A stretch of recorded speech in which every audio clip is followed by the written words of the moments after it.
ईशा 18 वर्षांची होती. घरी तिचा छोटा भाऊ आणि ती त्यांच्या मावशीसोबत राहायचे. परिस्थितीने गरीब असले ते तरी त्यांचं जीवन आनंदी होतं. सर्व काही व्यवस्थित चालू असतानाच एक दिवस तिची मावशी मार्केटमध्ये गेली असताना तिचा ॲक्सिडेंट होतं. ईशा कॉलेजमध्ये होती त्या दिवशी तिला अचानक अननोन नंबरवरून कॉल आला आणि सारिका कोण तुमच्या, त्यांचं ॲक्सिडेंट झालंय असं ईशाला सांगितलं. ते ऐकून ईशा पूर्णपणे हादरून गेली. काही क्षण ती स्तब्ध झाली. हॅलो, ऐकताय ना? समोरून कोणीतरी बोललं आणि ती भानावर येत हो हो ऐकते म्हणाली. मी येते बोलून ती पटकन मावशीकडे यायला निघाली. ईशा मावशीजवळ पोहोचली. ईशा येत तोपर्यंत मावशीच्या डोक्यातून खूपच ब्लड लॉस झालेलं. अहो कोणीतरी मदत करा ना, ती विनंतीच्या स्वरात रडतच म्हणाली. काही लोकांनी मावशीला रिक्षात बसवलं. ईशा मावशीला घेऊन ती पार्ट टाइम जॉब करत असलेल्या सरकारी हॉस्पिटलमध्ये गेली. मावशीला हॉस्पिटलमध्ये ॲडमिट केलं. दिवसा ईशाचा छोटा भाऊ मावशीजवळ हॉस्पिटलमध्ये राहायचा आणि रात्री ईशा. असंच मागील 15 दिवसांपासून चालू होतं. मावशीच्या डोक्याला मार लागल्यामुळे मावशीचं ऑपरेशन होणं गरजेचं होतं. पण ईशाकडे तेवढे पैसे नसल्यामुळे ऑपरेशन नव्हतं केलं डॉक्टरांनी मावशीचं. डॉक्टरांनी सांगितलेलं ऑपरेशन नाही झालं लवकर तर पेशंट कोमात जाईल आणि मग कोमातून कधी बाहेर येईल कोणीच काहीच सांगू शकणार नाही. मावशी हॉस्पिटलमध्ये ॲडमिट असल्यामुळे हॉस्पिटलचं पाण्यासारखं वाढणारं बिल आता ईशाच्या आवाक्याबाहेर जात होतं. पार्ट टाइम जॉब करणारी ती, तिला पेलवत नव्हता हॉस्पिटलचा खर्च. पण लहानपणापासूनच मावशीनेच दोन्ही भावंडांना आईची माया दिलेली. त्यांचा खूप छान सांभाळ केलेला. वडिलांचे प्रेमही त्यांना मावशीनेच दिलेलं. काही झालं तरी ईशा मावशीवर होणारे उपचार थांबवणार नव्हती. ती कॉलेजला गेली पण आज तिचा चेहरा नेहमीपेक्षा जास्तच थकलेला. सतत ईशाच्या डोक्यात मावशीवर चांगले उपचार करायला हवेत, मावशी लवकरात लवकर बरी व्हायला हवी, त्यासाठी मला जास्त पैसे कमवायला हवेत असंच डोक्यात चालू होतं ईशाच्या. चेहरा पार कोमेजलेला तिचा. ते पाहून ईशाची मैत्रीण रुपाली ईशाला विचारते, ईशा काही प्रॉब्लेम आहे का तुला? तू एवढी टेन्स का दिसत आहेस? काही नाही ग, बोलते ईशा. लहानपणापासूनच आई वडील नसल्यामुळे काही प्रॉब्लेम झाला तरी इतरांना आपलं दुःख न सांगता स्वतः त्यातून मार्ग काढायचा अशी सवय लागली होती ईशाला. पण आता पैशांची गोष्ट होती. म्हणतात ना, कोणतंही सोंग आणता येतं पण पैशांचं सोंग नाही आणू शकत माणूस. ईशाची ही अवस्था काही वेगळी नव्हती. पैशांची खूप गरज होती. पैसे मागण्यासाठी वणवण फिरली होती ती सर्व नातेवाईकांकडे, पण कोणीच नव्हती मदत केली तिला. रुपालीला ईशाची परिस्थिती थोडी थोडी माहिती होती. ती पुन्हा ईशाला म्हणते, ईशा तुला काही प्रॉब्लेम असेल तर बोल माझ्याशी. मला जमलं तर मी मदत करीन तुला. एकटीच सहन करू नकोस. बोललीस तर तुझं मन हलकं होईल. तशी ईशा थोडं रडवेली होऊन बोलते, रुपाली मावशी हॉस्पिटलमध्ये ॲडमिट आहे. डॉक्टर बोलतात मावशीचं ऑपरेशन करण्यासाठी मावशीला प्रायव्हेट हॉस्पिटलमध्ये शिफ्ट करावं लागेल. त्यासाठी खूप खर्च येईल. तेवढे पैसे नाही आहेत ग माझ्याजवळ. मावशी बरी व्हायला हवी आहे मला, पण मी कुठून आणू एवढे पैसे? पैशांची मदत कोणीच नाही करत मला. सर्व नातेवाईकांकडे मागून झालंय माझं. पार्ट टाइम जॉबमध्ये मला जास्त पैसे नाही मिळत. अमोल मावशीजवळ हॉस्पिटलमध्ये रोज दिवसा बसतो आणि रात्री मी बसते. अमोलची शाळा बुडते या सगळ्यात. त्याचा अभ्यास राहतो. किती लहान आहे अमोल आणि त्याला असं हॉस्पिटलमध्ये बसावं लागतं मावशीजवळ. आता अमोलविषयी सांगताना ईशाच्या जीवाची कालवाकालव होत होती. एवढ्याशा वयात तुझ्या भावाला कसले दिवस पाहावे लागतायत, रुपाली म्हणाली. मावशी जोपर्यंत हॉस्पिटलमध्ये आहे तोपर्यंत माझी आणि माझ्या भावाची अशीच फरवड चालू राहणार आहे. रुपाली म्हणते, ईशा तुझ्या प्रॉब्लेमवर माझ्याकडे सोल्युशन आहे. ईशा लगेच काय म्हणते, अगं मीही तुझ्यासारखाच पार्ट टाइम जॉब करते. मी ज्या कंपनीत कामाला जाते त्या कंपनीचा मॅनेजर मला 6 महिन्यांच्या कॉन्ट्रॅक्ट मॅरेजसाठी विचारत होता. मी त्यांना स्पष्ट नाही सांगितलं. खूप पैसे देईल त्याचा बॉस तुला असं म्हणत होता तो मला. माझे आई वडील पैशांसाठी माझं कॉन्ट्रॅक्ट मॅरेज कधीच करणार नाहीत, पण तुला खूपच गरज आहे पैशांची, तर तू ती थोडं अडखळतच विचारते ईशाला. ईशाही थोडी विचारातच पडते. फक्त 6 महिन्यांसाठी कॉन्ट्रॅक्ट मॅरेज म्हणजे म्हणजे आयुष्यच दावणीला लावण्यासारखं आहे. एकदा लग्न झालं मग ते कितीही दिवस असो. पुन्हा कोण लग्न करणार होतं ईशासोबत? कॉन्ट्रॅक्ट पूर्ण झाल्यावर लोक तिला हिणवणारच होते. नवऱ्याने सोडलेली बायको असं. रुपाली ईशाला विचारात हरवलेलं पाहून तिच्या खांद्याला पकडून हलवते. जास्त विचार नको करूस. तुला पैशांची गरज आहे आता. म्हणून काय कॉन्ट्रॅक्ट मॅरेज करू का मी? ईशा बोलते रुपालीला.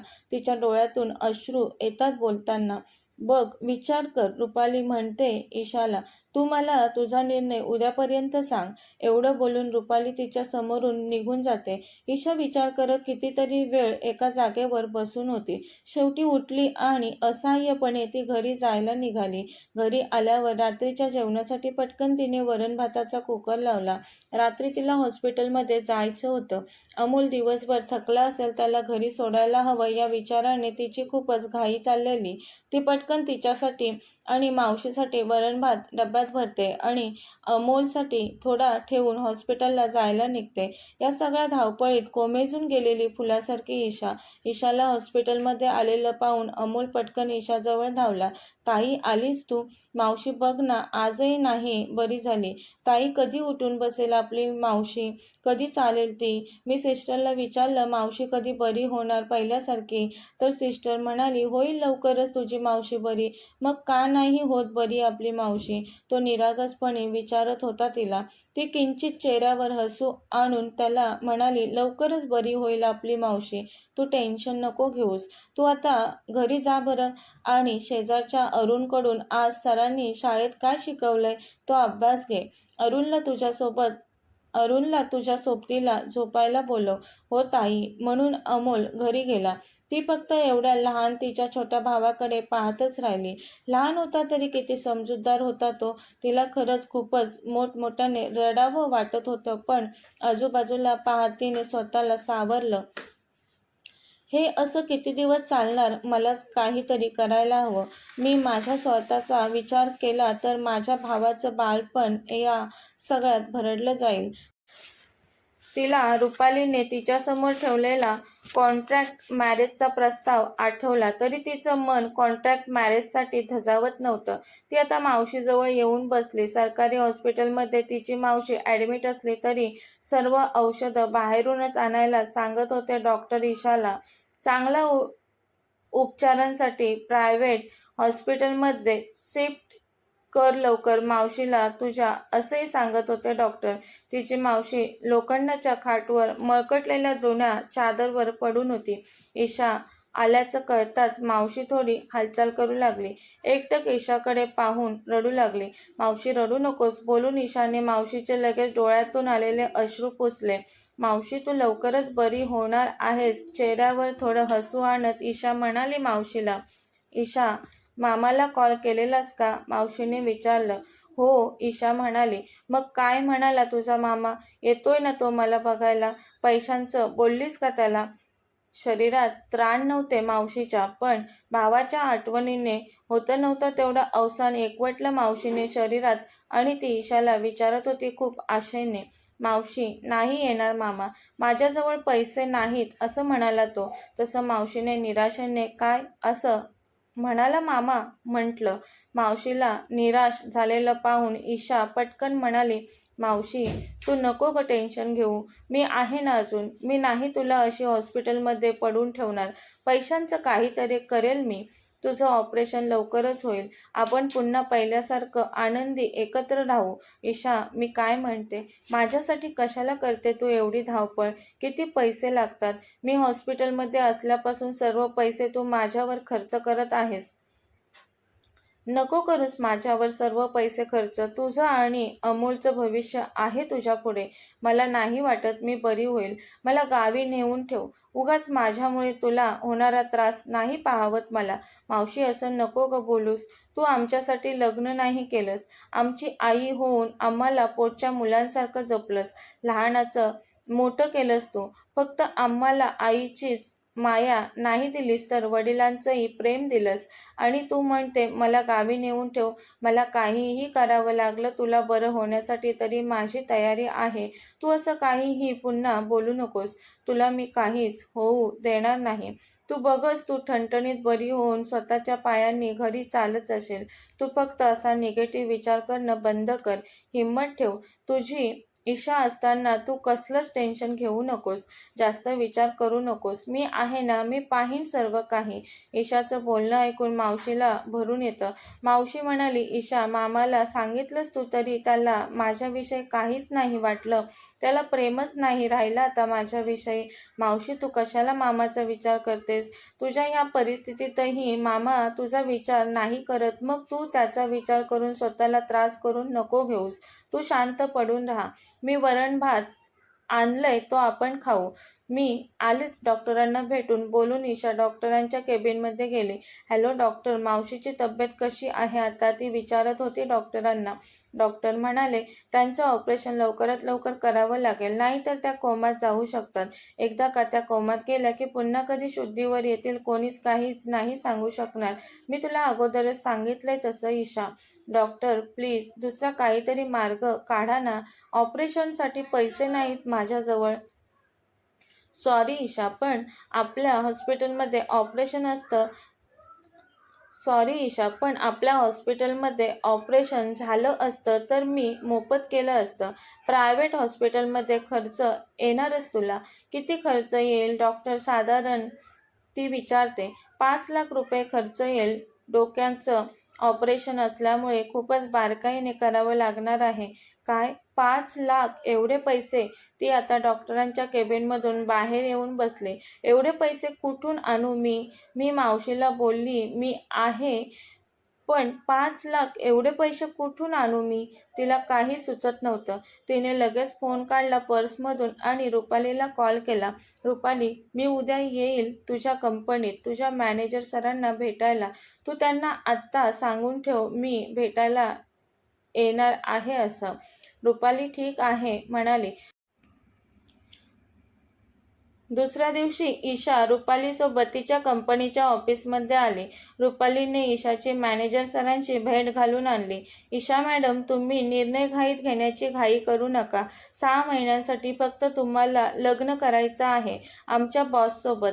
बॉस तुम्हाला पैसे खूप देतील त्या बदल्यात. तुम्ही म्हणाल तेवढे. तुमच्या मावशीच्या हॉस्पिटलचा सर्व खर्च आमचे बॉस उचलतील. पण 6 महिन्यानंतर तुला आमच्या बॉसला डिव्होर्स द्यावाच लागेल. त्यानंतर तू स्वतंत्र होशील. पुन्हा कधीच आमच्या बॉसशी कॉन्टॅक्ट नाही करता येणार ईशा मॅडम तुम्हाला. हे लग्न फक्त बॉसची आजी येणार आहे युकेवरून. त्यांना दाखवण्यासाठी बॉस करणार आहेत. बॉसची आजी पुन्हा युकेला निघून गेली की तुमचं 6 महिन्याचं कॉन्ट्रॅक्ट मॅरेज संपेल. आज एक दिवस विचार करा नीट. मॅडम, तुम्ही तयार असाल तर तसं मला कळवा. मी वकिलांना घेऊन येईल तुम्हाला भेटायला. तुम्ही म्हणाल तिथे. ठीक आहे म्हणून ईशा निघाली तिथून. एक दिवस तिने विचार केला. कॉन्ट्रॅक्ट मॅरेजला हा म्हणण्याशिवाय तिच्याकडे पर्याय नव्हता. पण कंपनीचा बॉस म्हणजे खूपच श्रीमंत पैसेवाला असणार आणि मी एक साधारण मिडल क्लास फॅमिलीतील मुलगी. कसा असेल बॉस? किती वयाचा असेल? नाही म्हटलं तरी 6 महिन्यांसाठी मला राहावं लागेल त्याच्यासोबत. 6 महिन्यानंतर माझं काय होईल? लोक नवऱ्याने सोडलेली म्हणतील मला. पुन्हा माझ्याशी कोणी लग्न करेल का? सतत डोक्यात अनेक विचार येत होते तिच्या. तरी मावशीसाठी मी कॉन्ट्रॅक्ट मॅरेज करीन. त्यातून मिळालेल्या पैशांनी मावशी बरी होईल असा विचार करून ती निर्णय घेते कॉन्ट्रॅक्ट मॅरेज करण्याचा. नेहमीपेक्षा आज सकाळी लवकर उठली आणि तिचं आवरून ती रुपालीला भेटली. मी तयार आहे कॉन्ट्रॅक्ट मॅरेज करण्यासाठी, बोलली ईशा. रुपालीने मॅनेजरला कॉल केला. मॅनेजर वकिलाला सोबत घेऊन एका कॅफेमध्ये आला. वकिलांनी कॉन्ट्रॅक्ट मॅरेजचे पेपर सोबत आणलेले. वकिलांनी ईशाला कॉन्ट्रॅक्ट बद्दल विचारलं. तिने होकार दिला. त्याने लगेच काही पेपर्सवर ईशाच्या सह्या घेतला. हे बघा ईशा मॅडम, हे तुमचं मॅरेज सर्टिफिकेट, यावर सही करा. ती हो म्हणाली, पण सही करायला तिचे हात थरथरत होते. वकिलाने लगेच विचारलं तिला. तिच्या चेहऱ्यावरचा गोंधळ पाहून, एनी प्रॉब्लेम? काही नाही, ती पटकन म्हणाली. तिने सर्टिफिकेट हातात घेतलं आणि आता 6 महिन्यांसाठी कोणासोबत कॉन्ट्रॅक्ट मॅरेज करत आहे ते नाव वाचलं. अर्जुन महाजन. तात्पुरत्या नवऱ्याचं नाव अर्जुन आहे तर तिने मनात विचार करून त्याचं वय पाहिलं. पेपर्सवर 26 वर्षांचा आहे तो. नशीब म्हातारा नाही. तात्पुरता असला तरी 26 वर्षांचा ठीक आहे. तिने एक सुस्कारा टाकला. तिने सही केली आणि त्याच्या नावाखाली सही पाहून तिने वकिलांना विचारलं, सर तुमचे बॉस ते नाही आले? मॅडम, तुमचं कॉन्ट्रॅक्ट मॅरेज आहे. तुम्हाला बॉसविषयी काहीच विचारण्याची परमिशन नाही. बॉसने सही केले. तुमच्या मावशीचं ऑपरेशन होईल. तुम्हाला पैसेही मिळतील हवे तितके. सर मला 5 लाख हवेत. त्यापेक्षा जास्त पैसे नकोत मला. बरं, जशी तुमची इच्छा. बॉस बोलवतील तेव्हा त्यांच्या बंगल्यात यावं लागेल तुम्हाला. आता तुम्ही तुमच्या घरी जाऊ शकता. ठीक आहे, बोलून ईशा निघाली तिथून. तसं वकील म्हणाले, 1 मिनिट मॅडम, हे लग्न एक सिक्रेट आहे. त्यामुळे तुमच्या लग्नाची वाच्यता तुम्ही कुठेच करायची नाही. काळजी नका करू. बोलून ती निघाली. फक्त बॉसची आजी आली की तुम्हाला बंगल्यात बोलवण्यात येईल. आजीसमोर तुम्ही ईशा अर्जुन महाजन असाल. वकील म्हणाले. ते आता बाहेर पडला तिथून. रुपाली म्हणाली, बरं झालं तू तयार झालीस कॉन्ट्रॅक्ट मॅरेजसाठी. तुमचं मॅरेज सिक्रेट असणार आहे. तुला पैसेही मिळाले आणि 6 महिन्यानंतर तुमचा डिव्होर्स होईल. तू दुसरं लग्न करू शकतेस. कोणाला काहीच कळणारही नाही तुझ्या सिक्रेट मॅरेजविषयी. ईशा तिला हो म्हणाली. रुपालीमुळेच आता पैशांची सोय झालेली, त्यामुळे ती रुपालीला उगाचच वेडवाकडं बोलून दुखवणार नव्हती. ती हॉस्पिटलमध्ये पार्ट टाइम नर्सचं काम करायला गेली. तिच्या मावशीचं ऑपरेशन झालं. काही दिवसानंतर मावशी बरी होऊन घरी आली. अमोल रोज नियमित शाळेत जाऊ लागला. ती कॉलेज करून पार्ट टाइम जॉब करत होती. ईशाचं अर्जुनसोबत कॉन्ट्रॅक्ट मॅरेज होऊन 3 महिने झालेले तरी अर्जुनने एकदाही ईशासोबत संपर्क नव्हता केला. ईशा तर जवळजवळ तिचं कॉन्ट्रॅक्ट मॅरेज विसरूनच गेलेली. ईशाचं पूर्वीप्रमाणे सुरळीत रुटीन चालू झालेलं आता. आज रात्री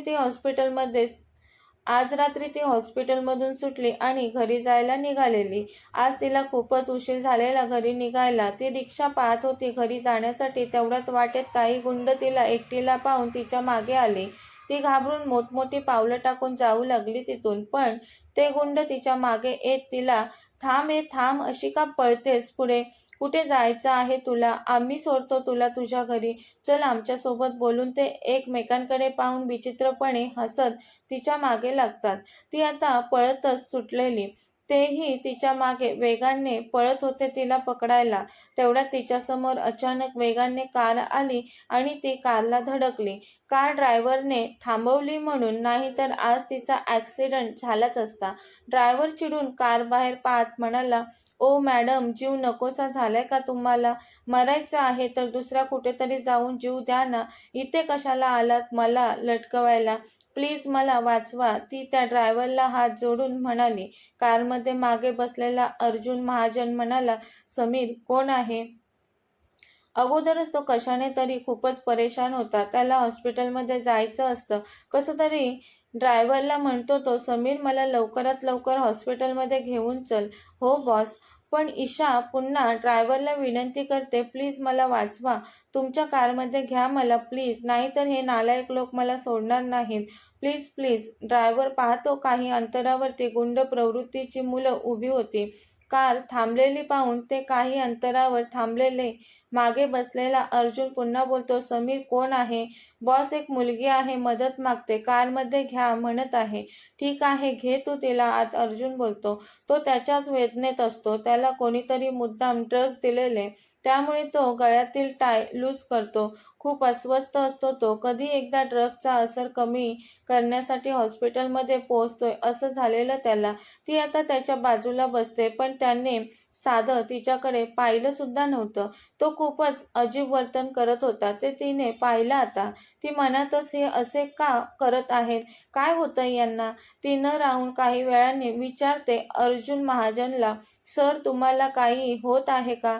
मी मदत करू का तुम्हाला? नो थँक्स, तो तिच्याकडे न पाहताच बोलतो. ती खिडकीतून बाहेर पाहत असते. ड्रग्जमुळे तो स्वतःवर कंट्रोल ठेवू शकत नव्हता आणि वाटेत कोणतं चांगलं हॉस्पिटलही नव्हतं लागत. तो अचानक तिच्याकडे पाहून तिचा हात हातात घेऊन प्लीज हेल्प मी, मला वाचव बोलतो तिला. मला ड्रग्ज दिलेत, मला तुझ्या शरीराची गरज आहे, प्लीज वाचव मला, तुला हवे तितके पैसे देईल मी, तू माझी आता मदत केलीस तर. ती घाबरते. बाहेरचे संकट टाळण्यासाठी ती कारमध्ये बसलेली, पण कारमध्येही तिच्यासाठी संकट होतंच. कथेचे पुढील भाग पाहण्यासाठी चॅनलला सबस्क्राईब करा. कथा आवडल्यास लाईक, शेअर आणि कमेंट करायला विसरू नका. धन्यवाद.